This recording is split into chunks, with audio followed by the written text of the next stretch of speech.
Welcome to Pick Me Up, I'm Scared, the podcast. I'm your host, Madeline. And I'm your co-host, Kenna. All right, Kenna, today I have the question to start the episode for you. Have you ever worked a gig? A gig? Yeah. Yeah. I've worked like coat check before at like a bar. I've done like styling assistant. So, you run around, do returns, exchanges, pick up clothing, steam clothes, put them on the model, that kind of stuff. Did the flea markets, which I would consider a gig. I think that's a gig. I think so. Like I have worked for other people, just assisting them randomly sometimes. Yeah, definitely gig work. Yes. Not in the type of gig work that most people think of now, which is like Uber or Lyft. Like an app on your phone. Yeah. You've never done. No, I think I like waitressing or waitering. That not would work with my brain. Yeah, I mean, I feel like your definitions of like your gig jobs are pretty similar to mine. Like styling, I've done graphic design work, apparel design gigs, things like that. It's all like freelance work that's like short term, but I've never done app-based gig stuff either. Although I think I would do the dog walking one maybe. That sounds interesting to me. Yeah. Oh, when I very, very first got out of college, I used to get jobs doing like graphic and web design by just posting on Craigslist. Oh yeah, I did stuff like that too. I did, definitely like web design or like business card design. I did a bunch of stuff like that. I actually, now that I'm thinking about it, this isn't an app, but it was a website. I did, years ago, used to do work on Fiverr. Really? Yeah, but it was literally when everything was just $5. Whoa. So it would be like, make me a business card. And I'd like put it together in like 5 minutes, $5, things like that. I totally forgot I used to do that. That was like years ago. Ooh. But yeah, so like this gig work, when I think about it, I think most people I know, like in my life, most of their work has been gig work. Yeah. Weirdly, now that I think about it, because I knew a lot of people who, again, another gig thing, I would sell at like a vintage mall. So you rent a little stall and you go in a couple times a week and you put in stuff, and at the end of the month they, write you a check for whatever you sold minus the fees and the rent that they charge you. And I knew a lot of people who did that. Also knew a lot of people who do like graphic and web design and music gigs where it's like someone's like, I'm doing a I wrote a jingle, things like that. Basically like that. Yeah, so I do know a lot of people who, I feel like it's a very millennial thing. It really is. And I was thinking about this and I realized that since graduating college over a decade ago, besides the job I have now, I've only ever worked one job that wasn't based in the gig economy or self-employment of some kind. Really? Yeah. It was just one job, and it was, I mean, I had a job in college that wasn't gig-based, but since graduating college, like degree in hand, I worked for the designer jewelry company. And that was like a real job. But aside from that, most of my employment since graduating has been unstable, short-term, no benefits, all on me. And like the burden of figuring out my tax obligations was all myself. And I realized my life has kind of been like an endless chain of 1099s, sometimes receiving like a dozen a year. Oh, wow. I think that it's the same for me because like after college, I worked 2 jobs where I was an administrative assistant. And then after that, same thing, where it would just be like selling vintage, working a couple days a week at like a vintage store, but like not like under the table, sketchy style. Where it was just like always, I mean, and sometimes I'd make great money doing vintage and sometimes it would. Yeah. When I think about it, like even further than that, the feeling of like instability in my career, like when I was just doing all these gigs to try to survive, that's actually what led me to starting the business that we work at today. Because I just remember feeling like this overwhelming understanding that I could not count on anyone in capitalism to give me a job. right? Yeah, because we graduated, 2007, 2008? Right. Into the recession. Right. So there were no jobs. And it's like, if you wanted to survive, you just had to make a job for yourself. And I think like that's why so many people in our age range started down this like journey. But also, I feel like it was driven too by being kind of punk. Like you were like, fuck 9-to-5 jobs in your head, you know? Yeah, I'm like, I fucking hate spreadsheets. Actually, I do love spreadsheets. I love spreadsheets. But like, sometimes you get that like one computer program that's so bureaucratic and like stupid that you're just like, why? Why do I have to use QuickBooks? Or like business casual. Why do I have to dress business casual? I dress so ugly. But, like the thing about like trying to work for yourself or like trying to start my weird little business is that it was a way to try to get control over how completely helpless I felt, just getting pushed around, bounced around from gig to gig, hoping another one was around the corner before rent was due. And I just always in my head was like, one day, someday soon, something will change. I will get a good job. But it was honestly just like this really terrifying feeling because it was a lack of certainty about my present, let alone my future. It's like rent is due in 3 weeks and I'm just counting on the fact that a job will come along before then. Yeah, for me, it was just like, I hope that I get enough flea markets or an appointment come through my studio to buy clothing so I can pay my rent. Exactly. So like to supplement my pathetic gig work, that's when I started selling things on the internet, right? And once I started selling things online, like I kind of realized, wow, a lot of people in this community of online sellers are more adjacent to gig workers than to like #girl bosses, right? Yes. Like I kind of in my head, I thought people who sold things online, I'm like, they all want to be girl bosses. And then I started doing it and I met more people who were also doing it. And I was like, oh no, we're all just barely getting by. And this is something we can kind of control. These are like gigs we can do.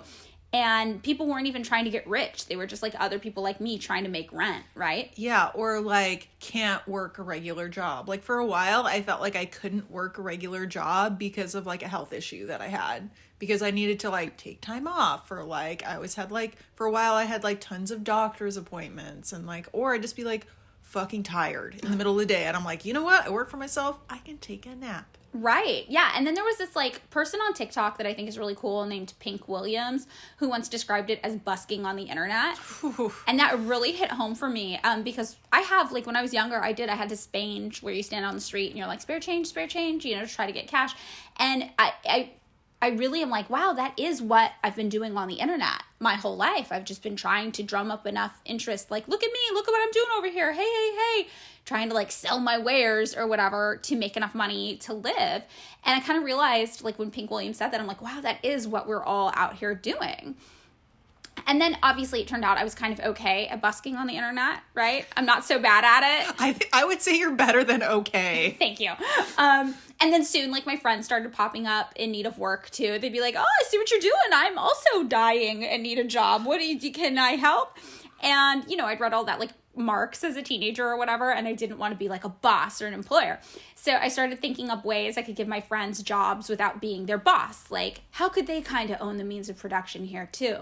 So at first I decided we could run the business like a collective, and then anyone who wanted to work for the business could do so and also sell their own stuff on the website to earn their wages, kind of like the vintage mall you were talking about that used to exist in tangible form. So you all put the collective work in, we ship the orders, we work on the website, we do the photo shoots together, and then we get to sell all our things and we all help each other, with the photo shoots and shipping and stuff for all of our goods we sell, and then we get our own money out of it. And it sounded like really good on paper, but then I forget we exist in a system of capitalism where you have to like compete on the free market for absolutely everything. And some people aren't so good at knowing that market. So pretty soon it became apparent that certain people were able to sell a lot more on the website than other people. And the people who like didn't get it, didn't understand what people were looking for, what customers wanted, weren't earning as much as others. It started to feel like a super unfair and fucked up system to them, right? Yeah. You know what's funny? When because for a while I owned a vintage store and we had that same model with my other two business partners. Yes. Where we put in, equal amount of rent and we kind of like the vintage mall thing. And it ended up being really, really unfair to me because I was doing a lot of work and telling them what to buy. And they would just buy it out from under me. Yeah. Yeah, it's hard. So, yeah, I kind of realized that as long as we existed in capitalism, this business model was literally just reproducing the negative aspects of economic instability that had led me to that point, right? I had created my own gig economy.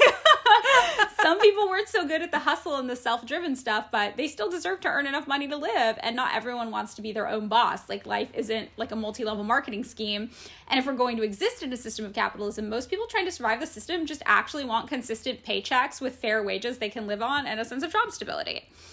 So, you know, obviously we made the switch from that system to the system we have now at the place where Kenna and I both work, where everyone at the business earns the same amount of money. And if there's a little profit, we share it. And I feel like that just works a lot better, right? For sure. Yeah.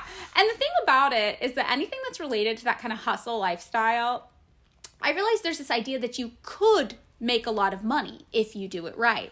Yeah, there's always that promise, because they always, you know, in MLM, they bring out the person who's like, I'm making 6 figures a month. Right, exactly. And it's kind of like an MLM, but it also almost in your head, it's like, oh, is this freedom?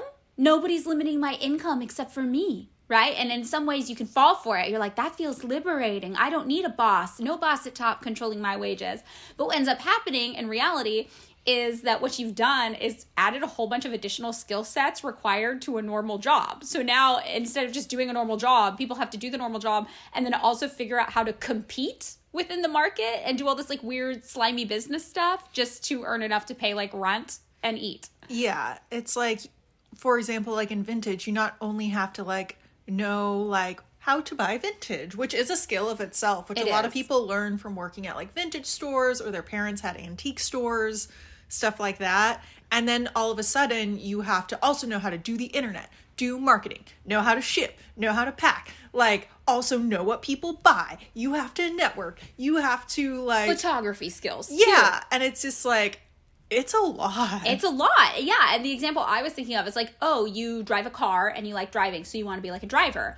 Well, now if you want to be a driver, you actually also have to be good not just at driving the car, but also at assessing the market, knowing the best times to drive, knowing which routes make you the most money, knowing which car to purchase or lease is going to be the most cost-effective and reliable at the same time, managing your maintenance costs, et cetera, et cetera, et cetera. But hey, if you can make $100,000 a year before extracting costs for your car and gas and maintenance. You just have to give 150 rides per week or 30 rides per day on a 5-day work week, which gives you 16 minutes for each ride. But the average ride is 16 to 20 minutes in length. So you just have to time it perfectly. And then you too, yes, can use the gig economy to transcend your economic class and achieve stability, right? Yeah, where it's like it seems achievable, but then when you break it down, you're like, wait, I don't think this is humanly possible. Right. It's like realistic for like 1 or 2 people to figure out and do, but not like as a whole system for everybody to thrive. Yeah. And it's just like, they always like, the system always like shows like the outliers who manage to do it. And then when you work closely, you realize there's some reason why they can do that. Yeah. And they're like, I sleep 2 hours a night. And you're like, wait, what? Yeah, exactly. They're like, I'm on amphetamines. And you're like, I'm happy for you. Yeah, so I was thinking all about this kind of stuff. I was thinking about our history with work, the type of work we do, the idea of labor exploitation, and the idea of the 9-to-5 job that we grew up hating. And then I was also thinking about how hard it was for me personally to survive as a gig worker. I looked back at my finances recently. I think I may have mentioned this on the show before, but there was one year I lived in LA and earned $19,000 a year. And I'm like, how did I do that here? It wasn't even that long ago. It was like 5 years ago, maybe. Oh my gosh. I don't know, but I feel like I was in the same boat where I was just like, how did I live here? Yeah, how did we do such this? Little money? But weirdly, I am very good at pulling money out of my ass. That's gig work. You're hustling. Where it's just like, okay, I need to make $250 by tomorrow to pay rent. And I would figure it out. But that also means that I used to have a lot of really nice clothes and now I don't. Right. Yes. Well, okay. Obviously, all of this is culminating in today's episode topic, which is indeed the gig economy. Ooh. Yes. So, okay, starting off, let's kind of talk about what the gig economy is. So, like, kind of how would you describe it? To me, the gig economy is where you work for yourself, but maybe not in traditional self-employment sense where you are like a sole proprietor or something like, and you own the business. To me, like a gig is you work for somebody else, but it is not on a consistent basis. So like for example, you drive for an Uber or Lyft. Like you work for Uber, but you also kind of work for yourself because you set your own hours, and you can choose which rides to take and so forth. And you don't get I think it's a W-2 that you get when you like have like a 9 to 5 I'm using air quotes traditional job. You get a 1099, which is like a contractor. Right, exactly. Yeah, so you got it. So the gig economy is just the term that describes a labor market where contractors and freelancers, it's the same thing, are paid according to short-term assignments and tasks rather than full-time or part-time jobs. So as of 2020, about 57 million Americans had engaged in freelance or gig economy work. Yeah, but only 6 to 7% of those people self-identified as being gig workers, which is interesting because that's really low. So when you self-report, only 6 to 7% of people working freelance were like, yeah, I'm a gig worker, but they all actually were, because the gig economy does include just like contractors and freelancers. And the gig economy is also estimated to actually be about 34% of the American workforce based on tax records. That makes sense. I mean, there are jobs too where you think that you would be like considered like a traditional worker, but they give you 1099s because they're like, you're a contractor. So that means they don't have to pay for things like, insurance and stuff like that. Exactly. So out of all these people who are currently doing it, 15.8 million independent workers are full-timers in it. Not just supplementing their income, not part-time, not like students, like full-time work is from that. And here in California, nearly 1 in 10 adults work in the gig economy currently. Wow. Yeah. So some examples of gig economy jobs might be some things we already talked about, right? Like graphic design or digital marketing or freelance writing or rideshare driving or food delivery or web design. There's like this huge range of things that fall under it. And some of these jobs can pay super well, right? Like graphic design can pay pretty well. Or you can be me doing graphic design jobs on Fiverr.com for $5 a pop. Yeah, or people who, do music for commercials. Right, yeah, you can make a ton of money, but it also is a lot of like struggle and hustle. And a lot of these jobs, especially ones that revolve around having like a specialized college trained skill, you can just do on your own if you manage your marketing yourself or apply for like freelance job listings, like how you were talking about, you just go on Craigslist, things like that, graphic design, writing, digital marketing. But some, especially ones that don't rely on having like college trained skill sets, actually rely pretty heavily on third-party apps to facilitate matching workers with jobs. So things like DoorDash, Uber Eats, Postmates, Lyft, Grubhub, whatever, all the apps we think of, right? And when you're in this situation, the apps kind of set the price for your work. Like when I was on Fiverr.com back in the day, the price was $5. That was the website. Like now I think you can choose a different price. I think I feel like you got to keep up with inflation. Yeah. But a lot of these, the app does set the price for your work, and then they take their cut and pay you out from whatever they've decided their rate is for the service you've just provided. And this is a little bit different than traditional freelance work as we think of it, because rather than the app serving as a way for an independent contractor to market their skill to potential customers, like Craigslist might be, like classified ads, it's more regimented. The app just kind of automatically matches, for example, a driver or a delivery person or whatever to the gig, and you do the job for the app, and the app pays you for your time. And it's interesting because it feels a lot more like traditional wage work, only, you get to set your own hours like you were talking about. And that setting your own schedule thing is really important because that's a really big part of why companies like Postmates or Uber are able to keep treating their drivers as freelancers rather than regular W-2 employees. So that distinction is major to companies because as long as someone is a freelance worker or an independent contractor, the company doesn't have to pay payroll tax on them, which, like you were talking about, covers Social Security, Medicare, unemployment benefits, health insurance premiums. And they also don't have to pay overtime or workers' comp, or even ensure that the worker is making the legal minimum wage. Oof. Yeah, so contractors also can't join a labor union since they are technically businesses themselves and not employees. And they also are not protected by the Fair Labor Standards Act or the National Labor Relations Act, or protected from discrimination under the Civil Rights Act or Equal Pay Act or Americans with Disabilities Act. Wow. Yeah. So in short, companies benefit a lot when their labor staff is all independent contractors or freelance workers rather than proper employees. And it benefits them to intentionally misclassify people who should, just probably be considered regular employees of the business And instead, they just misclassify them as freelance workers. Yeah, I feel like it's a way for capitalism to get around having a social security net. Exactly. So, Kenna, when you work at what I call a jobby job, that's the word I've always used in my adult life to describe a W-2 job, a jobby job, like a real job, like a jobby job. What do you think of as being different than when you're working for yourself in some sort of freelance capacity or gig capacity doing a job for a business? Oh, well, I love getting a check every 2 weeks and it's the same amount and I know what it's going to be. I mean, there have been jobs where like, they don't pay for like vacation time. So, that kind of sucks when you're like, I'm going to take 2 days off and then you get your check and you're like, ooh. Yeah. But when I was working for myself, I couldn't budget and I'd have bills. I'd be like, I'll pay off that bill when I get this money. Like I was always like juggling.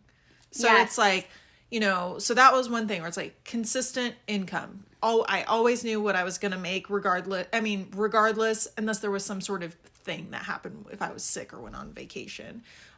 Second, there were way more protections. So like, one time a box fell on my head, like that was way up high and like everything stopped. They're like, are you okay? You have, sit down. Like the workman's comp thing was like very important. So like, that was like a major thing. There's HR department. If you have an issue with your scheduling with another coworker, you can go to somebody and they will tell you what it is. And they're way more like, if you work over 8 hours, they're like, okay, you got to go, or because we're not paying you overtime, or we have to pay you overtime, or, oh, you're coming in on the weekend, like make sure to clock in. Yes, totally. I think a thing I think about a lot, probably because I have like trauma from it, is the tax stuff. Oh, yeah.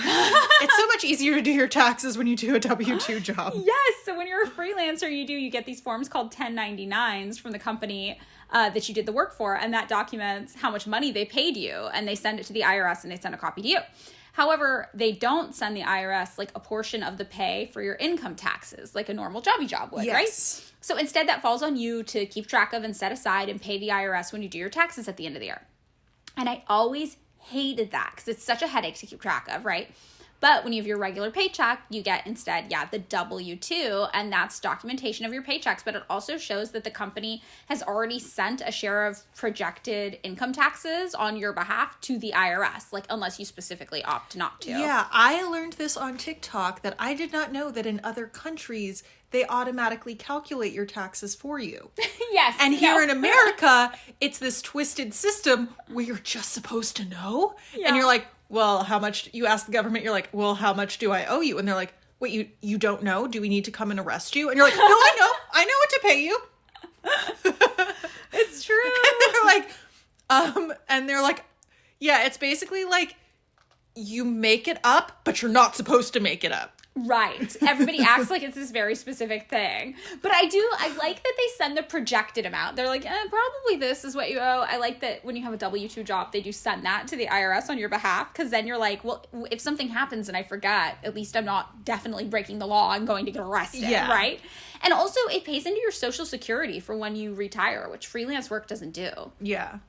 And then also, I think this is where, sometimes companies will offer you benefits like health insurance, but I think I only ever had health insurance through a company once, and I paid it, and they just reimbursed me. Oh, that's like what we do with you for your health insurance, because it's special. Yeah, I did that at a company once. But all of that kind of makes sense, because the idea is like if you're a freelancer, you're supposed to be working for a lot of different companies. So one company paying these things for you wouldn't really make sense, right?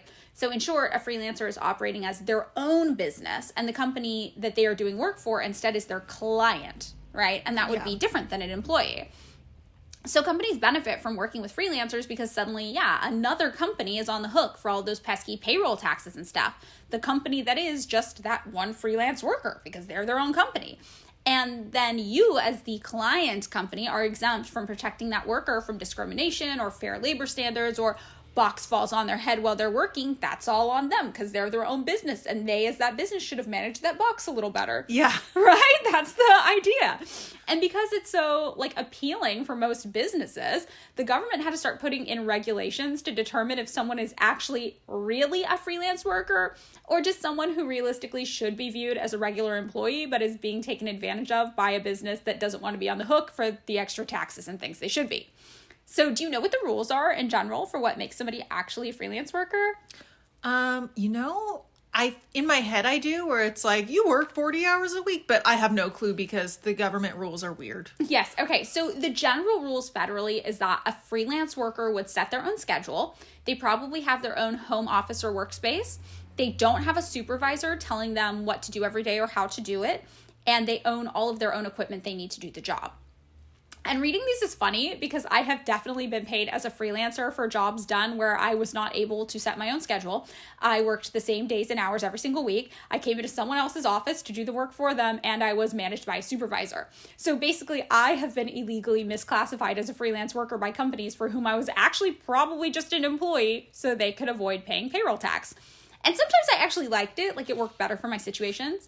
But sometimes I thought I liked it, and it wasn't until months or years later that I realized, wait a minute, this kind of fucked me over, and I just didn't know it. Yeah, it fucks you over on your taxes. Yes, because since independent contractors aren't subject to worker protection laws like minimum wage, overtime, workers' compensation, unemployment insurance, anti-harassment, anti-discrimination measures, the right to form a union and collectively bargain, or employer-provided retirement benefits, estimates show that employers save 30% hiring people as independent contractors versus employees. Ugh, I hate this. And yeah, so that means that the independent contractor is on the hook for a lot more expenses than a regular employee would be. So that whole tax thing you were talking about, yeah, an employee would pay 7.65% in the United States of their payroll for FICA and FUTA, F-U-T-A. But a contractor is on the hook for a full 15.3% instead. Oh, wow. And that's the self-employment rate. So fun story, for 2 years working as a self-employed gig worker, basically a freelancer, I didn't realize that I needed to basically pay double on that because I was a contract worker. So I did my taxes every year, did my 7.65% for FICA and whatever. And the IRS was like, yeah, fine, accepted it. Then years later, the IRS realized I was wrong and sent me back owed bills, 2 of them, because I did this for 2 years. One for $20,000 and one for $15,000 that included the extra 7.5% I didn't pay because I was self-employed and didn't realize it was a different amount, and also fines and penalties for basically trying to defraud the government, right? Oh my God. It was the most stressful, terrifying thing I've ever experienced, because imagine you just open your mail and the IRS is like, yeah, you owe us $35,000 by the end of the week, and I'm like, cool, I have $7? I have no idea how this is gonna work. And it was so fucking stressful. And additionally, where an employee would be subject to workers' compensation, like you were talking about, if you got hurt on the job as a worker, a freelancer wouldn't be eligible for any of that from a company if they got hurt on the job. They would have to eat those medical expenses themselves and the lost wages from whatever time they couldn't do their job. Ugh. So an employee also doesn't have to pay for any job materials to complete the job. However, a contract worker does. Things like car payments and gas if they are a driver, for example, or a computer if they work in an office, whatever. So misclassifying employees instead as freelance workers is a major issue. In 2017, the Government Accountability Office in the U.S. ran a report from an IRS audit looking into tax fraud and found that 20% of tax returns assessed in the audit were guilty of misclassification. Wow. That's so many. Out of the 15 million tax returns assessed from 2008 to 2010 for the study, there was $44.3 billion with a B dollars of unpaid tax revenue from these misclassifications alone. Wow. Yeah. So misclassification is pretty major because rideshare drivers for apps like Uber have been fighting the company in court for years, claiming that they are actually being intentionally misclassified and should be treated as employees. Yeah, there was the huge bill in California that was up for vote where it was basically rideshare drivers wanted to be classified as regular workers. Right. So Uber pushed back against all of this, right? Uber and Lyft, where they wanted to be treated as employees. And they say, well, no, the workers are not employees because they use their own cars, which is technically, yes, correct. But just another example of how fucked up that job is. But also, I've talked to rideshare drivers. A lot of them lease their car from Uber or Lyft. Yeah. And because if you don't have a car, you can basically rent a car from them. Right. So they call it express drive. And what it means is basically your car, if you don't own one, you don't own one. But sometimes you do own one and it's not of the caliber or standard that they require to be able to drive for the app. So then, yeah, you can rent your car directly from Uber or Lyft. But the minimum price of these rentals is usually $800 per month. That's so much. You could much. You could buy a new car, like a new nice Toyota. You could buy 2 new cars for that price, actually. Oh it is 2 times the average monthly car payment to own. So these lines are getting more and more blurred and becoming reminiscent kind of that like company store thing. Do you remember the idea of the company store? Yeah, it's like in the old time miney days. I'm from Colorado, so I know about this.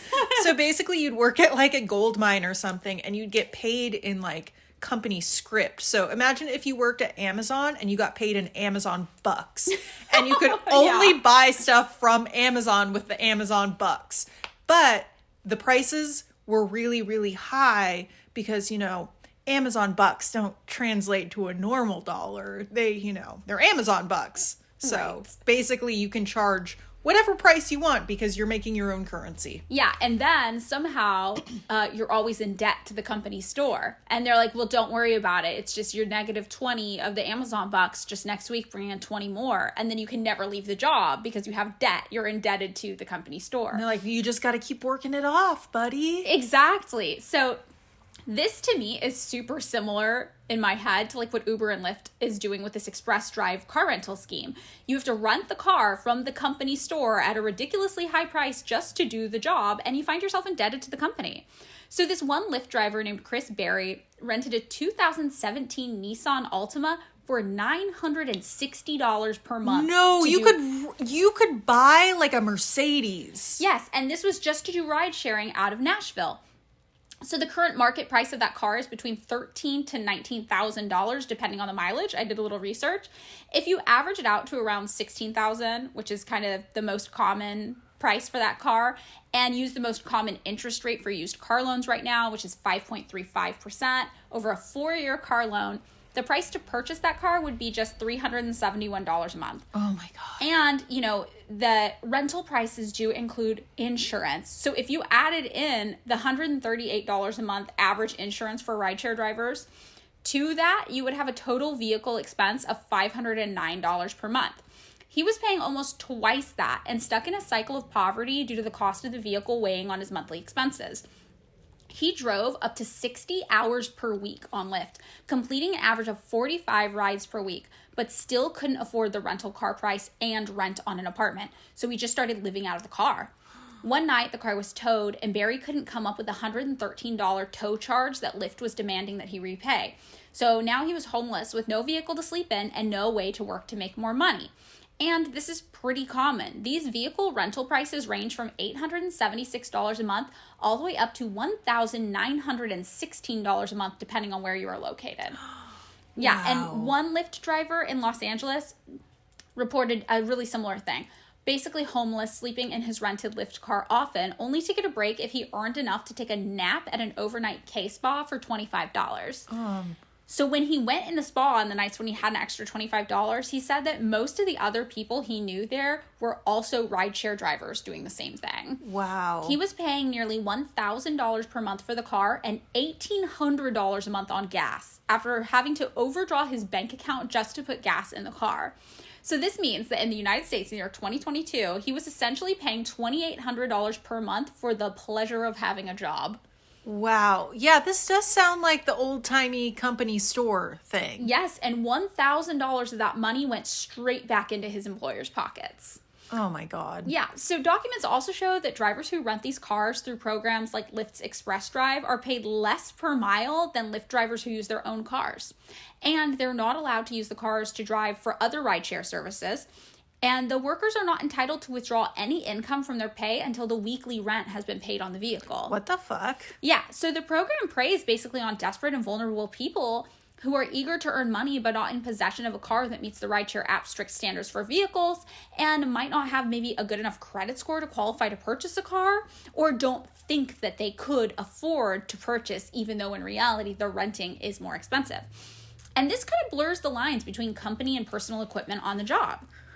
And additionally, while freelance workers can set their own hours and Uber and Lyft drivers technically can as well, these car rentals come with a weekly requirement of 20 plus rides minimum, which obscures the scheduling lenience also. Remember the first guy, Chris Berry, that I was talking about, who had the 2017 Nissan Altima?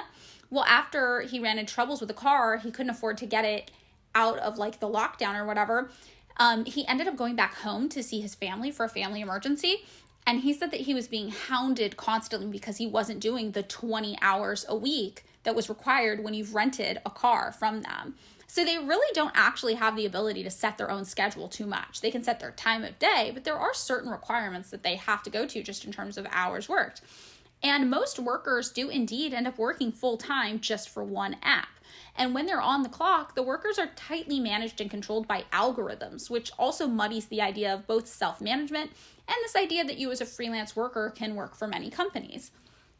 In 2019, Uber settled with 13,600 drivers and paid them $20 million out of court on the issue, without changing their status to legal employees, though. The other 350,000 drivers who were in this class action lawsuit had signed mandatory arbitration agreements at the time of being hired, meaning they could not legally pursue action in court and instead would have to settle in a private forum, which grants them less power. Actually, these like legally mandated arbitration clauses would be a good episode on their own. Yeah, it makes me think about NDAs and how fucked up they are, because it's just like the Harvey Weinstein thing, like always just made people sign NDAs. So they're like, I can't speak out about something that's obviously illegal because I signed this NDA. That means that if I say anything, I have to pay $100,000. I don't have $100,000. Right. Also a similar, well, not as bad as that, but similar in the freelancing vein is the idea of a non-compete. Yeah, which I believe is illegal in the state of California because my ex-business partners tried to hit me with a non-compete clause. Why? That I would not do vintage anymore. Would not do vintage, would not work for another vintage company for a year. And I was like, whoa. Yeah, no way. So other court efforts like against Uber have also failed. 2 women sued Uber for being sexually harassed by a driver when they were passengers in the car, but since the driver was technically an independent contractor and not an employee, nothing could be done by Uber because that guy was his own business. So under California's ABC test, all 3 of the following factors have to be met for a worker to be properly classified as an independent contractor. And A is the worker is free from the control and direction of the hiring entity in connection with the performance of the work, both under the contract for the performance of the work and in fact. B, the worker performs tasks that are outside the usual course of the hiring entity's business. And C, the worker is customarily engaged in an independently established trade, occupation, or business of the same nature as the work performed for the hiring entity. So gig workers tend to fail in point B alone, right? That was the worker performs tasks that are outside the usual course of the hiring entity's business. Like if you're driving for Uber, how is the task you're performing outside the scope of what Uber does? You are what Uber does, right? Yes. That is the whole thing. Yeah, because to me it's like, okay, like an independent contractor would be like, let's say you're like a tire company, but you're like, we need a new logo because our old logo is really bad, and like we need someone to do us a new logo and come in maybe like a couple times a week and make sure that all the signs are changed and all the stationary's changed, stuff like that. Because they're a tire company. They don't do design. Right, exactly. Yeah, that would be, definitely, that would be something that's outside the scope of their thing, and that would be a legitimate independent contractor position, yeah. But obviously, places like rideshare apps are failing on this, or like even food delivery apps are failing on this. And this is just the California code, the ABC law. But because of this, in 2019 and 20, California attempted to pass a new law forcing gig companies to treat workers as employees. Because of these muddled ideas of classifications and because of how obviously they were failing on this ABC thing. However, companies like Uber, Lyft, and DoorDash retaliated, and they spent $224 million on Prop 22, which I'm sure you remember when Prop 22 was everywhere. Oh, the commercials were everywhere. Yes, it hit TV and social media hard, and this was funded by gig apps, who basically used deceptive advertising to say that the proposition would actually increase workers' rights. So in reality, this proposition protected their right to continue to misclassify their workers as gig workers rather than employees. And this huge campaign actually worked. The prop passed. However, Californians were confused about what they had actually voted for. One survey found that 40% of people who voted yes on the app-backed prop, that was hard to say, app-backed. They thought they were actually supporting gig workers' ability to earn a living wage. That's how confusing all the ads were. They made it look like if you voted yes on Prop 22, you were voting against companies like Uber and Lyft and DoorDash exploiting these workers. But in reality, they were the ones who came up with the prop, and you were working in support of them continuing to exploit the workers. Yeah, because they're basically like, if you don't pass this, like the ads made it seem like if you don't pass this, we might have to stop doing Uber. Like, we can't do it anymore. Like, you're gonna fire all these people? Right, and then it would show people who'd be like, I love driving Uber. I don't want my job to go away. Yeah, so you're just like, dude, I don't want to fire all these people. Like, if you were based only on all the commercials, you'd be like, oh my, like, they're gonna charge all these drivers like all these taxes, and then they can't afford to drive for Uber anymore, and they won't have a job. Right. It was intentionally super misleading. Or like, even in like, I feel like some way, I forget where I saw this, they made it sound like, well, if this passes, it's gonna be $100 to Uber a hamburger. Uber's gonna $100 hamburger us. Yeah, it's always stuff like that. But I'm like, what? It's already $100 to get from LAX to anywhere. Yeah, it's already $100 Uber ride from the airport. Exactly.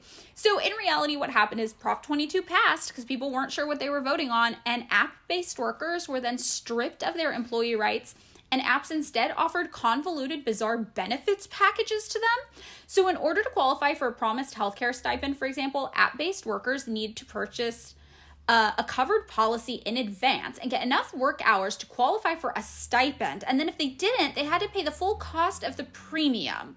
And one survey of app-based workers found that only 15% have applied for the healthcare stipend at all because it was so ridiculous.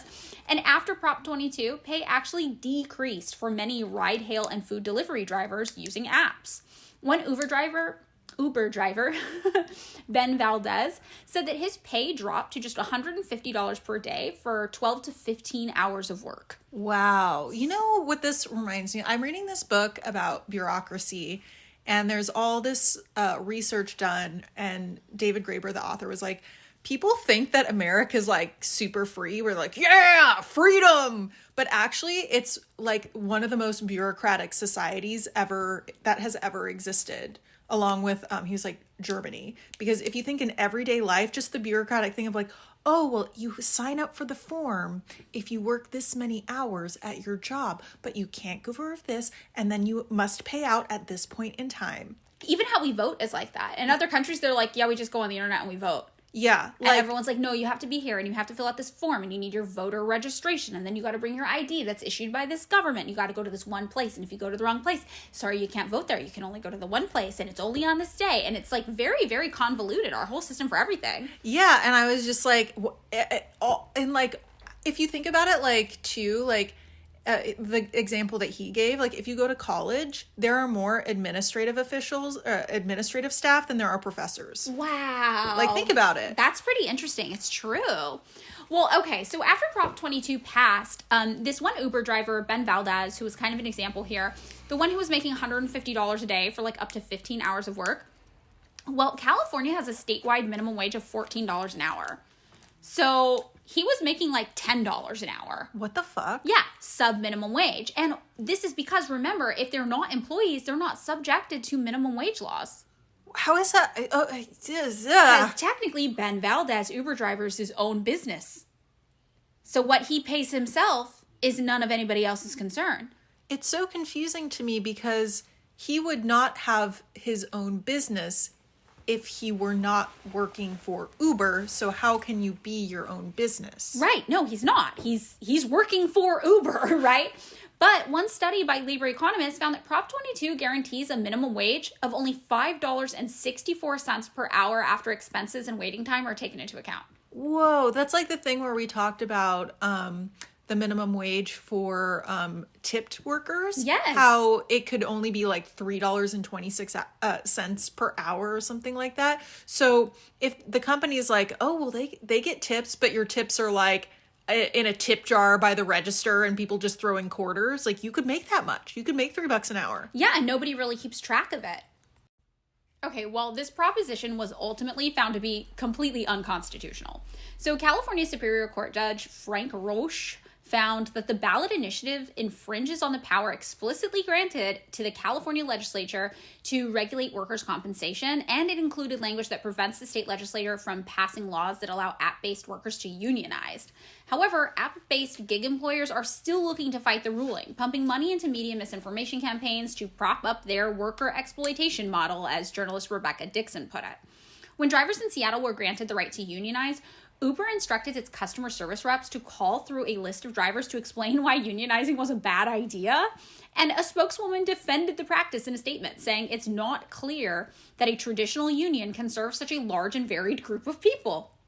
Which is funny, because I'm pretty sure that's exactly what is clear about unions. Like, yeah, isn't that the point of unions? To be like, we're all different, but we work for the same place. Yes, and also union workers earn 30% more than non-union workers in the same field. So I'm like, So both Uber and Lyft have also been accused of deactivating drivers when they start to talk about like unionizing or labor rights initiatives. So deactivating is basically just your way of getting fired from the app. So one driver, Kelly Gobena, spoke at a press conference to launch Uber's unionization efforts and was deactivated just a few hours later. Wow. Isn't that like illegal or something? Like, aren't you allowed to unionize without being fired? Well, you are if you're an employee.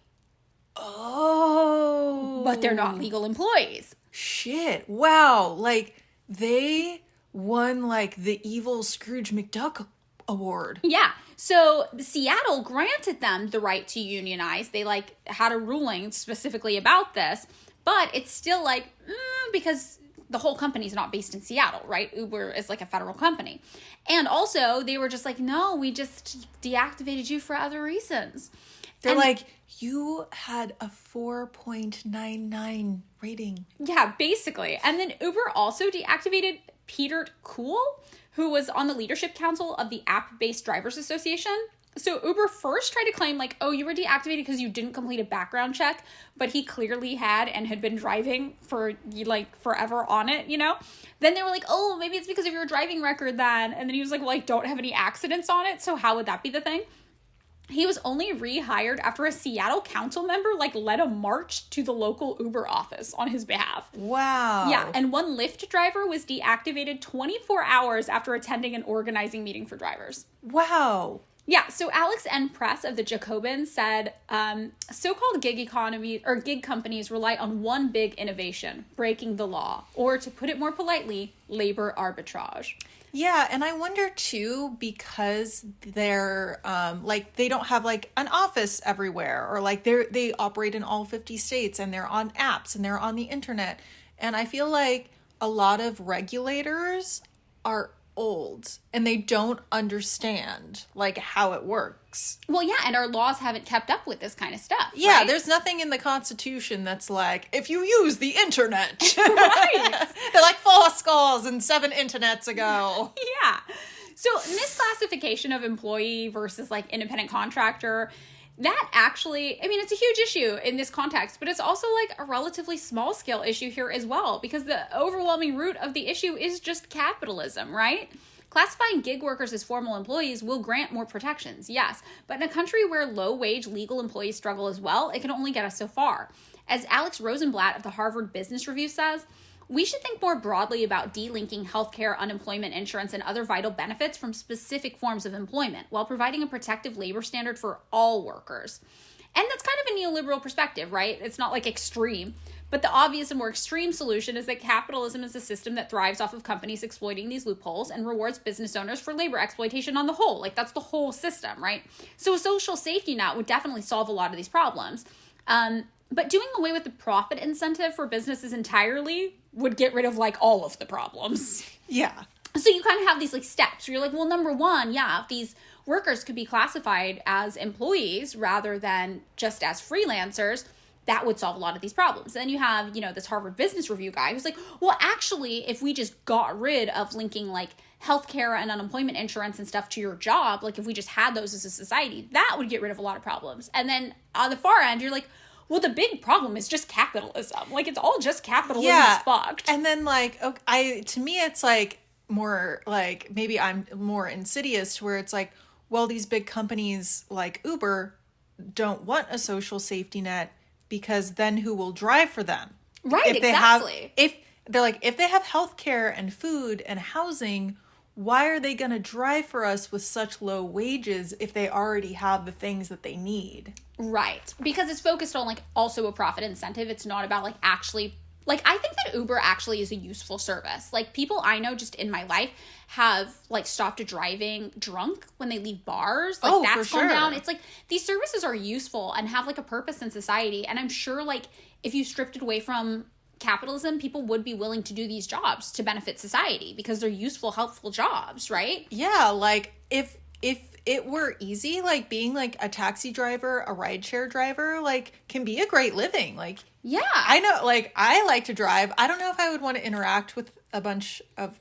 Actually, I wouldn't mind interacting with a bunch of people. I just get confused by the streets. I think I would like it. I think I would enjoy it. But it's like, yeah, well, it's hard to convince people to do this job for less than minimum wage in bad working conditions. For sure. While some other dude just gets rich. Like, whoever... You know, the CEO of Uber is making fucking bank and you can barely live. Yeah. Yeah. So, you know, also, like everything, the gig thing, it's also really racist, obviously. Yeah. Like everything. So, while Black and Latine workers make up less than 29% of the U.S. total workforce, they make up 42% of gig workers for app-based companies. Wow. Yeah, and a recent study of ride-hail and delivery workers in San Francisco found that 56% are immigrants and only 22% are white, meaning 78% of app-based drivers in San Francisco are people of color. And studies of ride-hail drivers in other major cities find similar findings. 30% of Latine adults and 20% of Black adults have earned money from the gig economy compared to just 12% of white adults. Wow. Yeah, and when the gig economy took to apps in 2008 and 2009, it was actually anticipated that workers of color would be the ones who used it the most.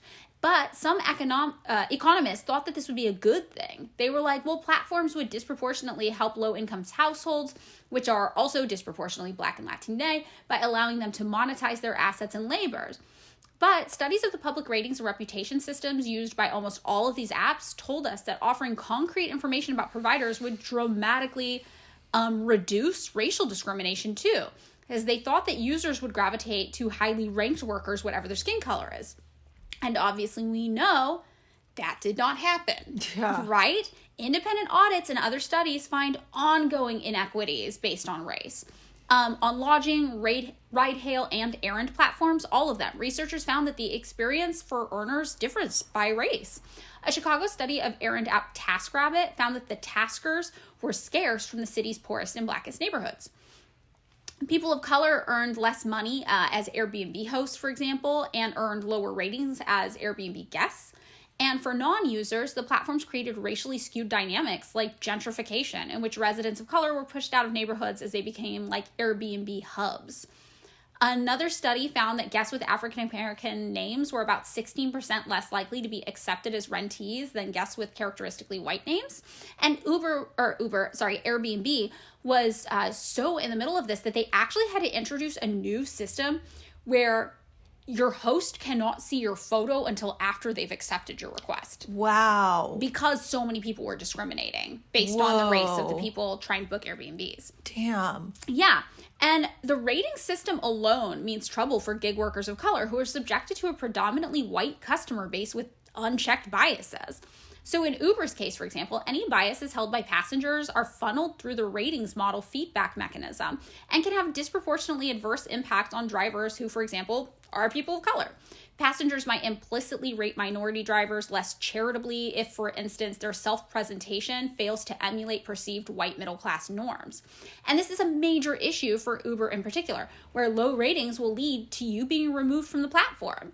So where those economists back in 2008, 2009 were like, oh, this will be great because ratings, you'll just want to go with the person who's highest rated. It won't matter what their skin color is. They failed to consider that obviously the ratings people get will be based on their skin color. Yeah. Because everything is racist. Yeah, and it's like the algorithm episode. Yes, exactly. We're codifying the racism, right? On Lyft and Uber, one driver who was a black woman said, if you're black and someone doesn't want to have a black driver, the driver gets rated lower. When I go to the Driver of the Year ceremonies, there are people who get high tips. They're usually all men, and it gets me thinking. Lyft also uses essentially the same rating system for workers as Uber, which has been sued over its system on grounds that allegedly violates the Civil Rights Act and has a disparate impact on non-white drivers. Wow. Yeah. So in October 2020, the National Employment Law Project published a comprehensive fact sheet with data regarding gig work and found that advanced by Uber, Lyft, DoorDash, Instacart, and Postmates, Prop 22, that California prop, aimed to strip workers of core protections such as overtime pay, unemployment insurance, and paid sick leave, benefits required by law, but which these companies have flouted. Workers of color, in particular, are routinely excluded from these workplace benefits, experience discrimination on the job, and earn far less than their white peers. Gig workers of color are also more likely than white workers to say they felt unsafe or experienced unwanted sexual advances while on the job. And one worker reported that couriers of color are forced to wait longer at kitchens to pick up their food for their deliveries. Yeah, so according to KQED, studies have consistently shown that Black, brown, and immigrant taxi drivers, for example, get lower tips, and healthcare management and sales professionals get more negative customer feedback. The trend is the same on online reviews that we see on these app-based things, and also just in life in general. Black and brown professors get worse student evaluations, and freelancers on Fiverr and TaskRabbit get lower reviews, which means fewer jobs and less money. So what we have happening in society in whole is just being replicated on these apps, right? Customers may not even realize that they're treating Black and brown workers differently, giving them lower tips, leaving less positive feedback, or rating them lower on an app. The cause of all of this, according to researchers, is implicit or unconscious bias. The gig economy, in fact, so codified the racial inequality in the United States that it created what some people have called a servant economy. So basically, apps allow the privileged to get personalized services they can afford by the task, and customers are disproportionately white, while the workers are disproportionately people of color. As The Guardian explained, all too often these apps are feeding the false promise of stable living to immigrants and people of color. It's what driver activists like to call exploitation through innovation. Yeah, this also reminds me, again, of the episode on tipping. Yes, it's very much linked to tipping. And a lot of people think that the ranking system that Uber uses, psychologically, it comes from the same system of tipping that existed in food service before. And it runs into the exact same issues. So Dina Ladd, who's a Canadian advocacy executive director, says what's now called gig work is work that many racialized communities, women, and folks who are dealing with racism in the labor market get pushed into more. Canada's gig economy had upwards of 1.7 million workers in 2016, which was up 70% from 2005, according to Statistics Canada. And most of those jobs were held by women and immigrants. So this is an intersectional issue that especially affects women of color and women of color who are immigrants. Essentially, we've created a system where white customers can ring a bell by hitting a button on their phone, and an underpaid, exploited person of color will come bring them whatever they want. And they have to smile while doing it, or else fear a negative rating that can take away their livelihood completely. Ugh. Right? So that kind of brings us to this idea of the money, too. It's well, what is the livelihood? How much money can you make? And, like you were saying earlier, people tend to show you the outliers. You can make 6 figures driving Uber, right? Mm-hmm. And I think we've all kind of heard that you can make good money doing these things. But these gig workers, who mostly are not white, the reality is that they're struggling financially and there's no way around it. According to a 2018 study, 8% of full-time gig workers said they would have a hard time coming up with $400 for an emergency bill. And then, according to Edison Research, 45% of gig workers say they feel stuck in their current financial situation. They report higher levels of financial instability than their traditionally employed counterparts. So I think I said 8%, but I meant 80% of full-time gig workers who couldn't come up with that $400, Yeah. That's only 38% of people who don't work in the gig economy. So we definitely have an issue with it on the whole. It's the thing where it's when you have a consistent paycheck every month, you can sock money away, you're gonna get it, Right. So compared with the American population, about twice as many gig economy workers earned less than $30,000 per year. Wow. Which is, below what MIT calculates to be the U.S. living wage for a family of 4. And obviously varies dramatically depending on where in the United States you are, because cost of living can vary so dramatically, right? Yeah, and I think, too, it's a way that, I think maybe, Uber... What I got that Uber framed it from those commercial and stuff would be it's a side hustle. You're not supposed to be doing it 40 hours a week. I saw this commercial that was be your own boss, where it was like someone who was like painting, and then they're like, but I also like for extra spending money, like do Uber. And I think like they make it seem like, oh, well, and so when you say like their excuse for like, oh, well, you can't make enough money working full time, they'd be like, oh, well, it's not supposed to be full time. It's like people who are just like, what, you think that people who like flip burgers should make $25 an hour? Yeah, well, when they did studies on this, actually, this is interesting. More than half of rideshare drivers in one study drove full time. And also half of them supported families with children on this income.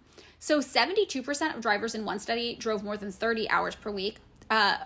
Over 50% drove 40 hours per week, and 30% drove over 50 hours per week. Wow. Yeah, and their earnings were so low that 40% of full-time drivers in the study qualified for Medicaid, and about 18% of full-time drivers qualified for food stamps. Wow, that's fucked. Yeah, right? It's pretty wild. And just to get an idea of how much lower these wages are than if they worked other, like, still low and terrible service industry type jobs, one study found that contracted cleaners and security guards earned 15% less and 17% less, respectively, than in-house legal employee peers would.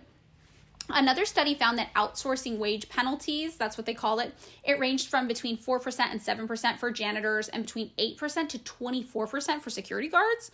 And both groups were less likely to receive benefits than their counterparts with direct employment ties to their work. So this self-employment thing really does affect like your overall earnings and income.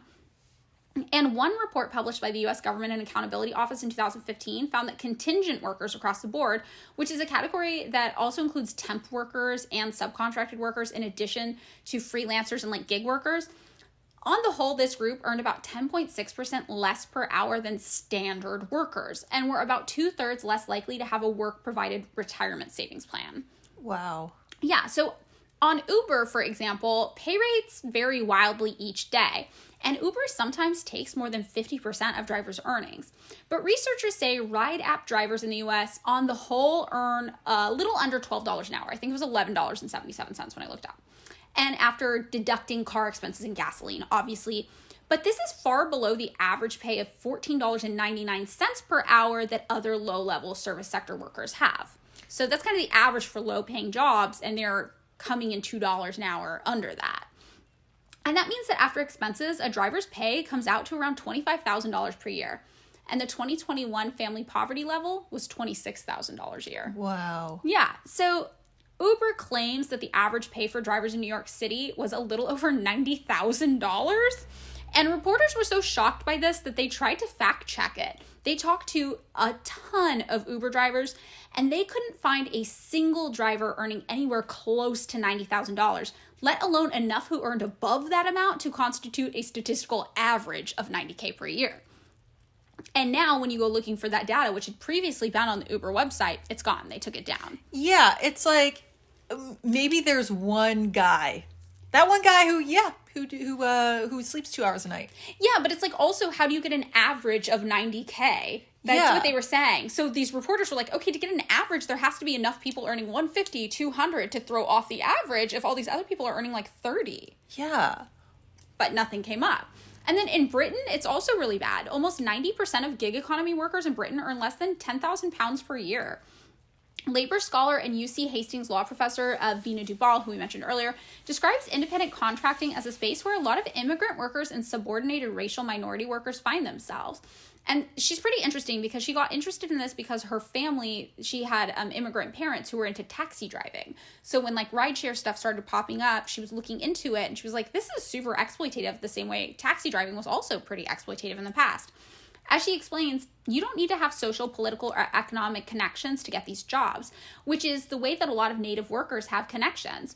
You also ostensibly don't have a boss, which is very appealing, especially for people who are limited English speakers. The real reason these jobs are so readily available is because they're really bad jobs. They're low-paying jobs. They're hard jobs without protections.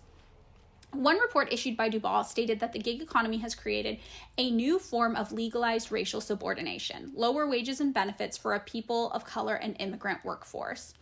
And one TechCrunch article by Rebecca Dixon said it best. Gig and app-based companies cannot be allowed to exploit their workers under the guise of innovation. These companies claim their workers want to remain independent contractors, but what workers really want is good pay, job security, flexibility, and full rights under federal laws. This is a reasonable and just demand, and necessary to close generational, gender, and racial wealth gaps. So, one of the primary marketing angles for app-based gig work you actually kind of touched on. And it's this kind of multi-level marketing pitch that you can work for yourself and like transcend the experience of capitalism. Yeah, like the one where they're like, you can be your own girl boss. Exactly. Like, you're cool, you're a painter, and you also drive Uber, because you know what? You just need that extra cash to fund your painting. Yeah, so Lyft's website actually used to ask potential drivers this question outright. It said, do you want to be your own boss on the Lyft website? And this ignores the fact that actually the app is kind of your boss if you drive for Lyft. Oh, which is like, you have like a evil robot boss. Yeah, you have like a dystopian robot algorithm boss. Oh my God. Yeah, according to Dr. Mustafa Hassan, professor of business at San Diego State University, drivers might be free to show up for work or leave at a time of their choosing, but once they report for duty, their actions are actually scrutinized, monitored, tabulated, and controlled with great precision. Decisions are set by an app controlled by Uber, which determines performance metrics, monitors the number of rides accepted or canceled, and sets their pay. Very little is left up to the driver. As an example, Hassan pointed out that drivers are required to maintain a customer rating of 4.6 stars out of a possible rating of 5. However, despite this, 44% of current gig workers say that they did it because they actually did want to be their own boss. So even though the app is actually your boss, the marketing pitch, the sales pitch, like be your own boss for Lyft and Uber and all these companies, it's working. And TaskRabbit has a similar pitch. They used to say, find jobs you love at rates you choose. Make a schedule that fits your life. Yeah, it's because like the culture we have here, is very like in the workplace, like is very authoritarian. Like I've had terrible bosses, like bosses who were terrifying. And it was like not a democratic place. Like it was not like, you know, you have to take your 15 minutes when you take your 15 minutes or you are fucking fired. Right. And then like, you know, you can see why this stuff is really, really appealing. And this unfortunately though it ignores the fact that people are actually just kind of coerced on places like TaskRabbit or Fiverr or these kind of like little old errandy type websites. They're coerced into taking whatever jobs they can do to maintain or assist in their immediate economic circumstance. And that kind of drives down the value of labor on the platform altogether because you have desperate people who just need something. You don't have people who are actively setting rates they choose to make a schedule that fits their life. Like that's the myth. Yeah, and it's like it's not really being a boss. It's not really a free market because in that case you'd have people competing to give you the best service, being like, I'm an amazing driver with the snacks in my car and I charge a little bit more, or people who, but then you can also have people just being like, I am so desperate that I will literally charge anything. Yeah. So like 28% of gig workers are actually there reluctantly. Like they don't want to be doing gig work, but they're there because they were unable to find traditional work and are working gig jobs out of necessity. Uber drivers in particular earn less than 90% of workers in the US on the whole, and very seldom is there an opportunity for workers to truly set their own prices, especially in an app-based world. Additionally, most of the time when people lose their jobs now, they turn to app-based gig work, which throws off our idea of unemployment rates. So we don't have a true sense of unemployment rates because we assume everybody employed is like employed. But you have these people who are gig workers who technically are self-employed. They're not unemployed, right? But they're not doing this permanently. They're literally doing this so they don't die while they're still looking for other work. So this like really affects how we view our unemployment rates in the United States. We can't keep track of it. Also, I think unemployment is like rate is stupid because it's just like, well, to me, the unemployment rate is not good because it's like it doesn't, you want to know how many people work at jobs that they like, that they are paid enough, that they are not overworked, you know, where they are like being able to afford all the basic necessities. And that doesn't say anything. It just says, did someone do a job that they were paid for? Right. That doesn't mean anything. Like you could get paid $2 to drive someone 5 minutes, and you would be considered employed. They're still in like economic necessity, though. Yeah. Like, yeah, exactly. So one expert estimates, based on studies, that 20 million Americans only use gig work because they were unable to secure other consistent work. That makes total sense. Yeah. And this one documentary filmmaker, Ken Loach, kind of touched on this issue in his 2019 film, Sorry We Missed You, but it was all from a British perspective. So this film featured this couple in England struggling to make ends meet as a delivery driver and care provider in the gig economy. And this is a documentary. And he explained about them. They have to exploit themselves because they are trapped in this idea that they are self-employed, that they are entrepreneurs. But they are nothing of the sort. They are workers controlled to within an inch of their lives. It is simply extreme exploitation. The employers lower labor costs by increasing exploitation, by making workers vulnerable, and the new technology added to that means the workers can be controlled. Yeah, this kind of reminds me of like when I was in high school, how they explained indentured servitude to us with people who were coming from like England or wherever to America, and they'd be like, oh, to pay for passage to the ship, you just work for this landowner for like 5 years, and then afterwards you can become a landowner too. Right. But like basically what happened is most people never got out of it because they could the rates were so high. They'd be like, oh, it's $5,000 to leave. You're making 5 cents a day. Yes. You can never in your life pay your way out of it. Especially with the car rental thing that we talked about. Yeah. So in England, the gig economy there relies on these things called 0-hour contracts. I think a lot of other places have labor contracts you have to sign when you get a job. We don't have that here. But these 0-hour contracts don't specify set working hours or guaranteed income. So more than 900,000 people in Britain were on these types of contracts in 2017 as their primary job. One man featured in Loach's film was a former construction worker who started working on a gig-based mail delivery job thinking he would become, an entrepreneur. However, over the course of the film, he found that he was racing to meet automated delivery slots with no time available for bathroom breaks. Yeah, so these apps are really just like controlling everyone. So you're just supposed to pee in a bottle. Basically, it's Amazon but in your house. I could not do that. I am very bad at peeing outside. Outside of a bathroom. You need a bathroom. I need a bathroom. I always get it on my shoes. TMI, I know. So in England, labor rights advocates have equated these gig-based faux entrepreneurial jobs with modern slavery. And I know, like, in the United States, I'm always hesitant to use that word for anything because we have, like, a really unique relationship with slavery. Like, obviously, slavery here is extremely racialized, and we don't need to compare other things to slavery because, like, we had slavery here, and we still do have, like, the remnants of it in our prison system. But, in England, I'm sure their relationship with it is different than the United States. But what this person said, Emily Kenway from the British charity Focus on Labor Exploitation, she explained the proliferation of 0-hour contracts, a trend towards bogus self-employment, and the decline of trade unionization, coupled with a lack of social safety nets, constructs a labor market in which modern slavery can thrive. So according to TalkPoverty.com, companies lure workers by projecting their apps as a new fast way to achieve the American dream of being your own boss. And at first glimpse, the gigs may seem that way. As Guardian columnist Aaron Sundarayan wrote last year, this explosion of small-scale entrepreneurship looks like Adam Smith's capitalist ideal of a genuine market economy of individuals engaging in commerce with one another.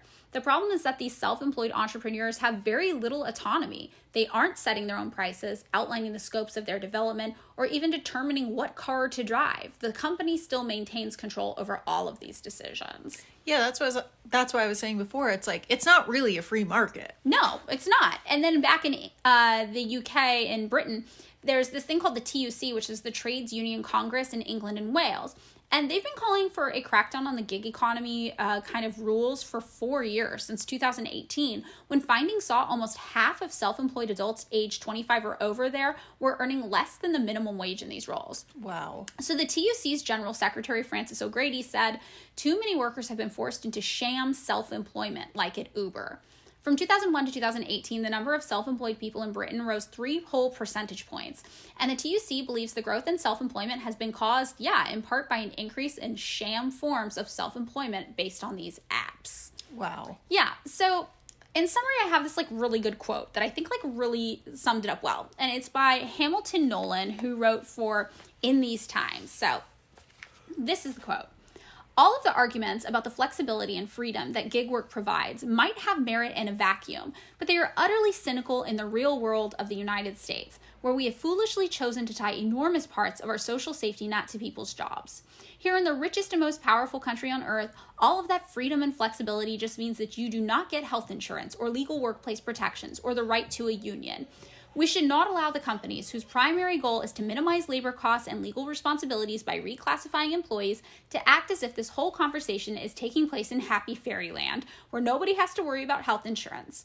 We must live where we are, and where we are, the growth of the gig economy is a flat-out battle between labor and capital. Taxi drivers become Uber drivers. Grocery store workers become Instacart workers. Delivery workers become DoorDash workers. The effect is that the workers must work even harder to make a living without receiving the standard suite of benefits that full-time employees get, savings which are then funneled to Wall Street and Silicon Valley. It's a system that mints tech billionaires and makes thousands of regular people live in their cars.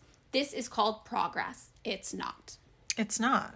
So that's it. That is the gig economy. Yeah, and I feel like the gig economy is only possible because we don't have a social safety net and we don't have good labor regulations. Yeah, it's really true. I think it's interesting how these things happen, and it's like, I think of it like capitalism is like the water in the dam. No, the dam itself, okay? And the water is all the bad shit, right? And then the dam is not strong enough to fix the problems. And it's cracking and breaking and falling apart. And every once in a while, it cracks so big that water starts shooting out. And that is something like the gig economy. You look at it and you're like, oh no, we have a problem. Water's shooting out. It's failing. And it's like the gig economy, And then people want to come try to fix just that one thing. Instead of being like, you got to tear the whole dam down. You got to rebuild it. Because basically, capitalism is set up in a way where it wasn't inevitable, but it's obvious that, of course, companies would be like, how do we find the loophole to underpay labor as much as humanly possible so that we can maximize profits so we can take more money? Like, that is the goal of capitalism. It's profit-based, right? Yeah. So I don't know why. I don't know. I guess it's really interesting to think about just because you're like, this is a problem uniquely on its own. And also it is a symptom of the much bigger problem. I would say that it's, to me, I don't know. I think it's probably working just as designed. Exactly. Because the goal of capitalism is to not, I don't think it's to increase the health and benefit of everyone, because there's no way that it's physically possible, because the goal of capitalism is to make as much money as possible. And the only way you can really do that is by exploitation. Right. So to me, what that means is really it just funnels up to the very, very, very top.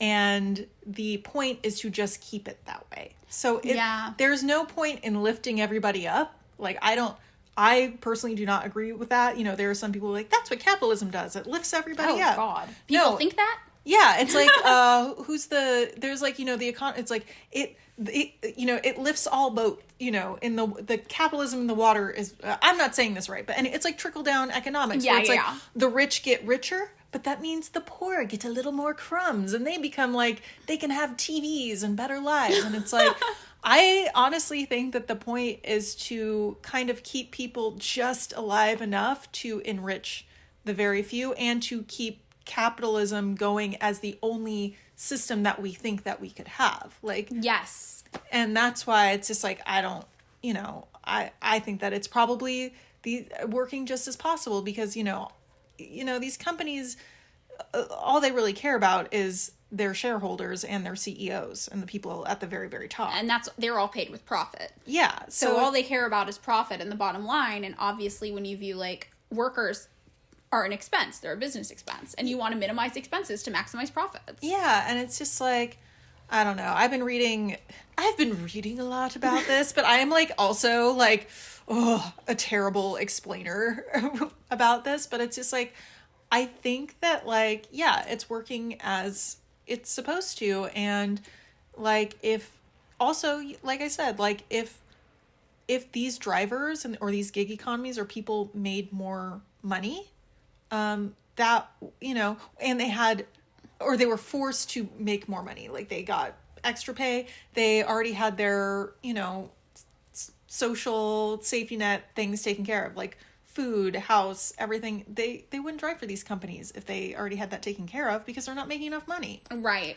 And that's the thing too about like coerced consent in capitalism. Like, I think people who are like pro-capitalism, they like to pretend that workers have the choice of who's employing them, right? Yeah. Which is stupid. Yeah, and I mean, in reality, no, we're all coerced by our economic circumstances. And even like leftist movements, like anti-work movements, where people are, it's you know, it's a strike, basically. It's almost a general strike where workers, but in slow form, where workers are like, you know what, no, I'm not going to work for these wages anymore. And you start to see people on the left kind of pushing back and saying, like, I'm not going to do that. I'm not going to do that. Like, no, you need to pay me a livable wage. And that's really cool. This is like a labor movement that's picking up steam. But even within that, people acknowledge that there's privilege with it, because there are people in those spaces who are like, wow, I would love to not work for $10 an hour anymore. I cannot afford to exist for a month without a job. How are you guys all doing this? Yeah, and it's just like, yeah, because I honestly think if there were a general strike of like a week, everything would shut down, and then, you know, people would be fucked. Like, like businesses would be fucked. But it's like, how many people in America cannot afford to take 7 days off of work? And this is where my conspiratorial mind comes in and be like, yeah, that's why we have no social safety net, because if people are like, well, I can strike, like, I still got like food stamps in my house, and like none of that's gonna go away, like, fuck it. Right. Like, businesses it would fuck over businesses, because people would just be on strike because they're like, I got my basic needs met. Yeah, no, that's totally true. No, you're right, though, when you say, like, capitalism isn't a broken dam. It's working exactly the way it's supposed to. And yeah, I feel like, I don't know. The thing that I come to is I'm like not sure how much focus should be placed on like these individual issues versus like acknowledging the greater system that they exist in. It's, to me, I think me and you are the same, where we're very much like systems people. Yeah. Like rather than like individual behavior. Because right. It's so hard for like individual behavior to affect a behemoth like Uber. Right. Like it feels like you're, you know, chipping away at a giant dam when you are a chipmunk. Right. Wait, a beaver? Yeah. Whoever does the dams. I think beavers do the dams. Yeah. But I do think that's why like organizing with other people is so important. You know, that's the closest chance you have, is like collectivizing your like power with other laborers. That, you know, I think that is the shot that you got to go in together. That's the only way you can be strong enough. And it's hard too, because it's like you want to acknowledge how difficult the system is to overcome, but you also don't want to lose hope. Yeah, I think that's what that's the first step. Yeah. It's like you at least have to believe that it is possible to change. Right. It's like you can't win the lottery without buying a ticket. Yes, this is what my boyfriend tells me all the time when he buys lottery tickets. He goes, someone's gonna win, and I'm like, it's not gonna be us. He's like, that's fine. Someone is, though. We are not endorsing gambling unless you want to. I think I might be endorsing gambling. Cool. Yeah, no, but it's true. It's like, yeah, you have to believe that something good can happen, because you have to have revolutionary optimism, you know? Yeah, and I think, like, once you start getting cracks in the system, I can't believe we keep using the dam analogy, and I can't think of, well, I like your dam analogy, but for me, I keep saying squirrels instead of beavers. Oh, do you remember Angry Beavers? Yeah. The cartoon? That's how I remembered about the dam, because of the cartoon Angry Beavers. But I do think that people are seeing more and more cracks in the system because of just like, we have more information now. Like we see just how absurd, like just how utterly absurd the situation is, where it's like you work 60 hours a week, yet you still can't live somehow. But like the whole point of our system is meritocracy. So if you do work 60 hours a week, according to the logic of our meritocracy, you should be doing the best out of everybody. Right. Or also, like, for me, just like hearing, like, holy shit, somebody's paying $1,000 a month to run a Nissan Altima, a used Nissan Altima. Like, that's fucked up. That's evil. Yeah. That is evil. It's not just absurd. It's evil. Yeah. And I think people are just like, at a certain point, like, people just don't have anything left to lose. Yeah. And I think, too, okay, this was a major thing in me trying to figure out how money works. I think that there were things in my life I just assumed I couldn't afford. Same. You know, they're like, for example, cars. Like, I always drove the shittiest cars, and I would end up spending more money trying to repair them than if I had just, like, applied for a loan and got even a bad interest rate loan on a slightly better used car that wasn't breaking down every week. Yeah, and I just assumed I would never be able to get a car loan. And then when I finally did look at my credit score, I was like, oh, I have a credit score? Yeah, no, I was the same way. I assumed all of these things, and then once you start looking at it, you're like, oh, fuck. And that's why, like, transparency and communication, like you were talking about, we have more access to information.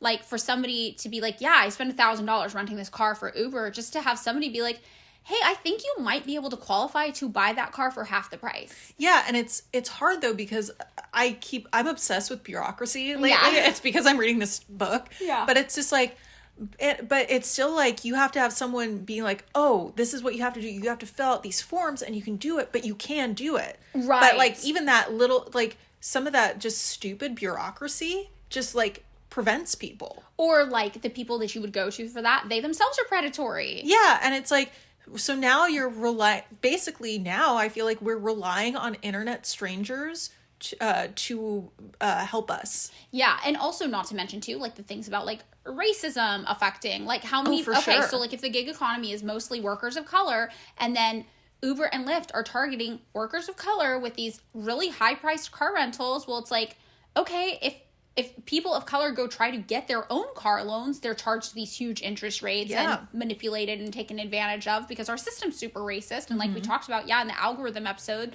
like about how it's all codified in our machines, like, yeah, like I get it. Like there are all these systemic things working against everybody. And that's why it's so fucked up and predatory that Uber and Lyft are like, oh, we'll make it so easy for you. All you have to do is pay like as much as it would cost to rent a studio apartment to rent this car. Yeah. I feel like at this point, it's like you might as well just be like, shoot for something that seems entirely utopian. Like, you know what? You know what? No money. Also, I'm running on the platform of mansions for everybody. Yes, no money, mansions for everybody, and Uber and Lyft, free public services driven by robot dogs. Cool. I'm going for that one, the robot dog thing. I just rewatched Gone Girl, and there was a robot dog in it. Oh, so cute. Anyway, so there we go. That's the episode about the gig economy. Capitalism continues to capitalism in new and horrifying ways all the time, while now employing the dystopian technology along with it. Yep. That's it in summation. But yeah, the system is fucked, and individual accountability is largely a myth. Yeah. We're all doing our best to get by. Anything else you want to add? I think that's it. That's it. Beavers build dams. Thank you so much for listening. If you would like to support us rather than just listening, you can subscribe to our Patreon, patreon.com/pickmeupimscared. And for a mere $2 a month, you can hear bonus content. You can ask us questions, which we may or may not answer on the air or in bonus content. Also, you do not have to pay us $2 a month. We love that you're here. Thank you so much.